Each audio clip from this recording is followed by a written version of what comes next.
నమస్తే, welcome to our channel. నేను సిరి. తెలంగాణ ముఖ్యమంత్రి రేవంత్ రెడ్డి గారిని మన బీజేపీ ఎమ్మెల్యే పాల్వాయి హర్షవర్ధన్ రెడ్డి గారు కలిశారని చెప్పి మోదీ గారు సీరియస్ వార్నింగ్ ఇచ్చారని చెప్పేసి అయితే వార్తలు వస్తున్నాయి. ఇందులో ఎంతవరకు వాస్తవం ఉంది, దీన్ని మనకు వివరించడానికి మనతో పాటు ఉన్నారు ప్రముఖ Telangana TDP spokesperson S Rao garu. నమస్కారం సార్. సార్, ఇప్పుడు చూస్తున్నట్టయితే మోదీ గారు పాల్వాయి హర్షవర్ధన్ రెడ్డి గారికి సీరియస్ వార్నింగ్ ఇచ్చారు. ఎందుకు అంటే రేవంత్ రెడ్డి గారిని కలిసినందుకు అని చెప్పేసి. ఇందులో ఏం తప్పు ఉంది, ఎందుకు సీరియస్ వార్నింగ్ ఇచ్చారు సార్ అసలు? ఎందుకంటే ఈ మధ్య ఎవడు ఎక్కడ గెలిచిండో, ఎక్కడ పోతాడో, ఎక్కడ మునుగుతాడో, ఎక్కడ వెళ్తాడో నమ్మలేకుండా అయిపోయింది ఈరోజు పరిస్థితి.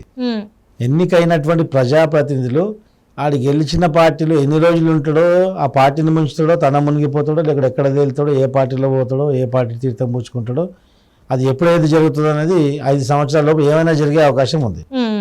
అంటే ఒక నైతికత లేకుండా ఈరోజు ప్రజాప్రతినిధులు మారారు ఈరోజు. సో దాంతో ఆ పార్టీ ప్రతినిధులకు, ఆ పార్టీ యొక్క అధిష్టానానికి ఒక ఇన్కాన్ఫిడెన్స్ అనేది ఫీలింగ్ ఉంటుంది. మరి వీడు అక్కడ పోయిండు, మరి వీడు అక్కడ జంప్ అవుతాడు అనేది.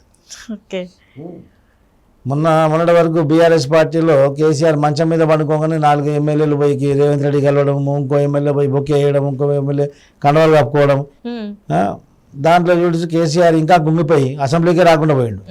అంటే ఇప్పుడు కాంగ్రెస్ నుంచి కూడా మరి కేసీఆర్ గెలిచినప్పుడు వెళ్ళారు కదా సార్. ఇప్పుడు ప్రభుత్వం వచ్చినప్పుడు కాంగ్రెస్ లో గెలిచిన ఎమ్మెల్యేలు కూడా మళ్ళీ బీఆర్ఎస్ లో జంప్ అయినారు కదా. మరి అప్పుడు బీఆర్ఎస్ లో జంప్ అయిపోయినరు, కానీ ఇప్పుడు కాంగ్రెస్ లో జంప్ కాలే. ఎవరు కాంగ్రెస్ లో ఇంకెవరు జంప్ కాలే. కేవలం ఒక ఎంపీ, పెద్దపల్లి ఎంపీ ఒక్కడే మాత్రం అధికారికంగా కాంగ్రెస్ లో జాయిన్ అయ్యాడు.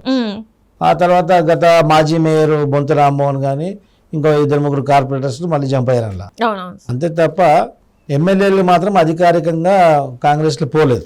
కానీ అయితే కొన్ని వార్తలు అయితే వస్తున్నాయి కదా సార్, ఎమ్మెల్యేలు కొంతమంది 23 ఎమ్మెల్యేలు 24 మంది ఎమ్మెల్యేలు వస్తారు అని చెప్పేసి కాంగ్రెస్ నాయకులు చెప్తున్నారు. మాతో టచ్ లో ఉన్నారు. 1/3 మెజారిటీ ఎమ్మెల్యేలు ఒకేసారి మూకుమ్మడిగా వెళ్తే మాత్రం అది చట్టపరంగా తప్పు కాదు.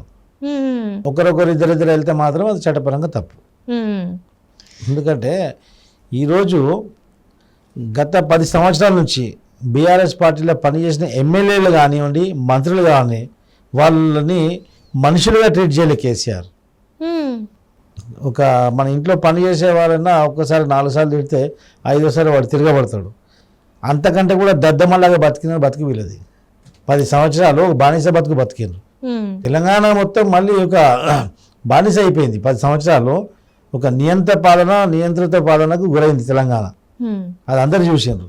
ఏ విధంగా అంటే ఒక హోంశాఖ మంత్రి, ప్రగతి భవన్లో పోతుంటే హోంగార్డు ఆపి నీకు పర్మిషన్ లేదు పోరాబాయ్ అని చెప్పేసి హోమ్ మినిస్టర్ని వాపసు పంపించిన దాఖలాలు రాష్ట్రం అంతా చూసింది. బహుశా ప్రపంచంలో ఇలాంటి ఘటన ఎక్కడ జరగదు. అంటే వీళ్ళు మంత్రుల జోకర్లా, బ్రోకర్లా? అంటే ఇక్కడ మన ఏపీలో కూడా చూసుకున్నట్టయితే జగన్మోహన్ రెడ్డి గారు కూడా ఎవరు ఎమ్మెల్యేలకు అపాయింట్మెంట్ ఇచ్చింది లేదు కదా సార్. అంటే వాళ్ళే ఆ పార్టీ ఎమ్మెల్యేలు, ఎంపీలే చెప్తున్నారు కదా. మరి దాన్ని ఎట్లా చూసుకోవాలి? మరి అంటే ఇప్పుడు ఎమ్మెల్యేల కంటే బహుశా ముఖ్యమంత్రి కలవడం కొంచెం కష్టతరం అవుతుంది. ఎందుకంటే ఒక జిల్లాకు ఒక మంత్రి ఉంటాడు. ఆ జిల్లాకు సంబంధించినటువంటి సమస్యలు ఏమంటే ఆ జిల్లా మంత్రికి చెప్తే ఆ జిల్లా మంత్రి ద్వారా ముఖ్యమంత్రి కలవడం జరుగుతుంది. ముఖ్యమంత్రితో షెడ్యూల్ ప్రకారంగా ఎమ్మెల్యేలు కానీ, ఎంపీ కానీ ముఖ్యమంత్రిని కలవడం పెద్దగా సమస్య కాదు. అపాయింట్మెంట్ తీసుకుంటే వాళ్ళ షెడ్యూల్ ప్రకారంగా అపాయింట్మెంట్ ఫిక్స్ అవుతుంది, పోయి కలవచ్చు, అది ఇబ్బంది కాదు. కానీ కేసీఆర్ ప్రభుత్వంలో మంత్రులనే కలిసే అవకాశం లేదు. ఆ విధంగా బతికారు వాళ్ళు. అంటే ఒక వివక్షకు లోనైనారు, ఒక బానిసత్వాన్ని చవి చూసారు వాళ్ళ దగ్గర నుంచి. సో ఇప్పుడు స్వేచ్ఛగా గాలి పీల్చుకుంటున్నారు. యావత్ తెలంగాణ స్వేచ్ఛ గాలి పీల్చుకుంటుంది. ఇప్పుడే మళ్ళీ స్వాతంత్రం వచ్చినట్టు తెలంగాణ మొత్తం స్వచ్ఛమైన గాలి, స్వతంత్ర గాలి ఇప్పుడు మా ఊపిరి తీసుకుంటుంది. అదేవిధంగా అక్కడ బీఆర్ఎస్ పార్టీలో ఉన్నటువంటి ఎమ్మెల్యేలు కూడా అదే విధంగా ఉన్నారు. అంటే ఈడ పోయి ఎప్పుడు తిట్లు తినడం, ఎందుకు నెత్తినొప్పి, పోతే పోయింది పోదాం తీయాలి అన్నది వాళ్ళకు ఒక మైండ్ సెట్ డెవలప్ అయినట్టుంది. అంటే ఇక్కడ చూస్తున్నట్టయితే బీజేపీకి ఇంకా కాంగ్రెస్కి అంటే రాజకీయంగా అయితే విభేదాలు ఉన్నాయని మనకు తెలుసు.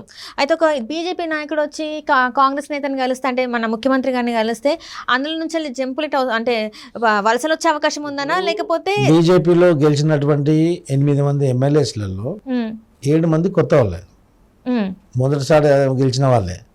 వాళ్ళకి సిస్టమ్ పైన కరెక్ట్గా అవగాహన ఉండదు. వారి యొక్క పార్టీలో ఏదైనా వాళ్ళ యొక్క నియోజకవర్గాల్లో ఉన్నటువంటి సమస్యలు ముఖ్యమంత్రికి చెప్పుకోవచ్చు అని చెప్పేసి ఒక ఆలోచనతో వాళ్ళు వెళ్ళినరో లేకుంటే ఇంకా వీళ్ళ ఆలోచన ఏముందో. ఎందుకంటే ఈ యొక్క గెలిచినటువంటి ఎమ్మెల్యేలు బీజేపీలో 8 మంది ఎమ్మెల్యేలు గెలిచారు. అంటే ప్రతి పార్టీకి ఒక ఫ్లోర్ లీడర్ అనేవాడు ఉంటాడు. అంటే ఆ పార్టీకి అధ్యక్షుడు అనమాట. అసెంబ్లీలో ఫ్లోర్ లీడర్ అంటారు. ఆ ఫ్లోర్ లీడర్ అనేది ఒక సీనియర్ని, ఒక వాక్చాతుర్యమాన్ని కూడా ఒక సీనియర్ని పెడతారు. ముఖ్యంగా అయితే సీనియర్ లీడర్ని పెడతారు. ఈరోజు బీజేపీ పార్టీలో 8 మంది ఎమ్మెల్యే గెలిచారు. దాంట్లో 7 కొత్త వాళ్ళే. ఒకడే ఒక వ్యక్తి 3 సార్లు గెలిచిండు, 3వసారి గెలిచిండు, రాజా సింగ్. అతను ఫ్లోర్ లీడర్కి అర్హుడు. ఇక్కడ ఏం జరుగుతుంది బీజేపీలో, ఈ కిషన్ రెడ్డి అనే వ్యక్తి అని ఎప్పుడు కూడా మొదటి నుంచి కూడా ఈ యొక్క రెడ్డిల సామాజిక వర్గానికి పక్షపాతి. రెడ్డి ట్యాగ్ ఉంటే వాడిని అప్లిఫ్ట్ చేస్తాడు. అట్టడుగు వర్గాలని, బీసీలను, ఎస్సీలను మొత్తం అదంపాతానికి తొక్కేశాడు. ఎవరిని డెవలప్ కానివ్వలేదు. ఏ విధంగా అయితే మర్రి చెట్టు కింద ఇంకా వేరే మొక్కలు మొలకెత్తవన్నట్టు సామెత ఉంది కదా, వాస్తవం కదా. ఈ కిషన్ రెడ్డి నాయకత్వంలో ఎవరి నాయకత్వం కూడా సక్సెస్ఫుల్ కాదు. అదేవిధంగా కిషన్ రెడ్డి అలా పాగాయేసి కూర్చుండు. ఈ యొక్క తెలంగాణ రాష్ట్ర పార్టీ వ్యవహారాలు మొత్తం కిషన్ రెడ్డి చుట్టూ, కిషన్ రెడ్డికి అనుసంధానంలో ఉంటాయి. కిషన్ రెడ్డికి అనుకూలంగా ఉన్న వారికే పదవులు దొరుకుతాయి తప్ప వాళ్ళ పర్ఫార్మెన్స్ ఆధారం పడి వాళ్ళ యొక్క సేవలను చూసి, వాళ్ళ యొక్క కమిట్మెంట్, సీనియారిటీని చూసి ఎప్పుడు మాత్రం పదవులు రావు. ముఖ్యంగా తెలంగాణలో. ఇంకా వేరే రాష్ట్రాల్లో కానీ జాతీయ పరంగా జాతీయ పార్టీలో ఏ విధంగా ఉందో అది వేరే సంగతి. ఇక్కడ మాత్రం ఒక ప్రజల్లో బీజేపీ పైన, ముఖ్యంగా బీజేపీ రాష్ట్ర నాయకుడి పైన, కిషన్ రెడ్డి పైన ఒక రాంగ్ ఇంటెన్షన్ అనేది పబ్లిక్ ఒక డెవలప్ అయిపోయింది. కానీ 3 సార్లు గెలిచిన వ్యక్తిని నువ్వు అసెంబ్లీలో ఫ్లోర్ లీడర్గా అయ్యకుండా 3 సార్లు గెలిచిన వ్యక్తి, మొదటిసారి గెలిచిన వ్యక్తి వెనకాల కూర్చోవడం అనేది ఆ వ్యక్తి కూడా అవమానకరం. అదేవిధంగా పార్టీలో కూడా మేము అగ్రవర్ణాలకి మేము పెద్దపీట వేస్తాం అన్నట్టు ఆ మెసేజ్ వెళ్ళిపోయింది ఇప్పుడు. అట్లా ఉండదు కదా సార్. అంటే ఒక కులానికి కానీ, ఒక మతానికి కానీ ఫేవర్డ్గా మనం పనులు చేయొద్దు కదా సార్. అదే జరుగుతుంది కదా మరి ఇప్పుడు. బీజేపీలో జరిగింది అది కదా. బీజేపీలో గతంలో చేరిన వాళ్ళందరూ మరి ఎందుకు వెళ్ళిపోయారు? బీజేపీలో కిషన్ రెడ్డిని తట్టుకోలేక, కిషన్ రెడ్డి ఆగడాలు తోటి మా ఇబ్బంది కలిగి అందరూ బీజేపీలో వచ్చిన వాళ్ళందరూ వెళ్ళిపోయారు. రేపు మాపు ఈటల రాజేందర్ కూడా వెళ్ళిపోతున్నాడు. అదే సార్, సేమ్ అదే క్వశ్చన్ అడగబోతుంది. ఇప్పుడు ఈటల రాజేందర్ గారు హుజరాబాద్లో అక్కడ ఓడిపోయారు, ఇక్కడ గజ్వేల్లో కూడా పోటీ చేశారు, ఇక్కడ కూడా ఓడిపోవడం జరిగింది. ఉద్దేశపూర్వకంగా ఓడించిందని చెప్పి కూడా వార్తలు వస్తున్నాయి.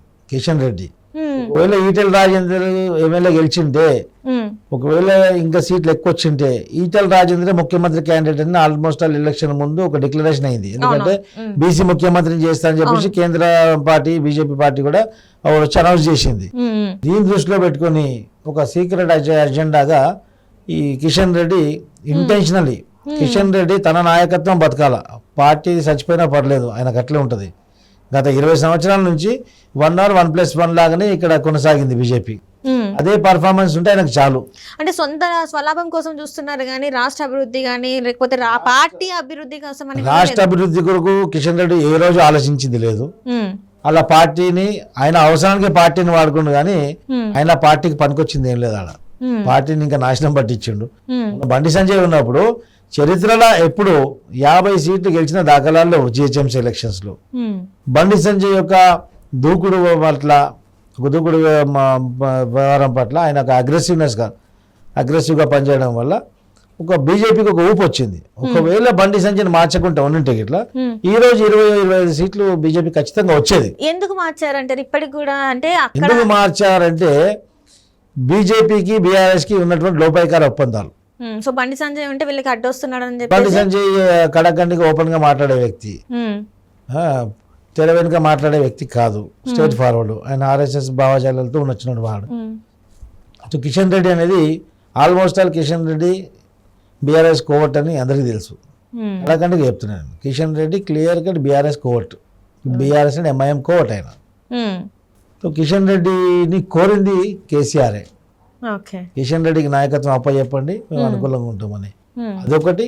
ప్లస్ కవిత లిక్కర్ కేసు, రేపు మా అరెస్ట్ అని చెప్పేసి కవిత కేసు నీరుగార్చడం, ఇది క్లియర్గా తెలిసిపోయింది బీఆర్ఎస్ బీజేపీ ఒకటని చెప్పేసి. అందుకే బీఆర్ఎస్ కానీ బీజేపీ కానీ ఓట్లు వేయలే public. Right thank you so much.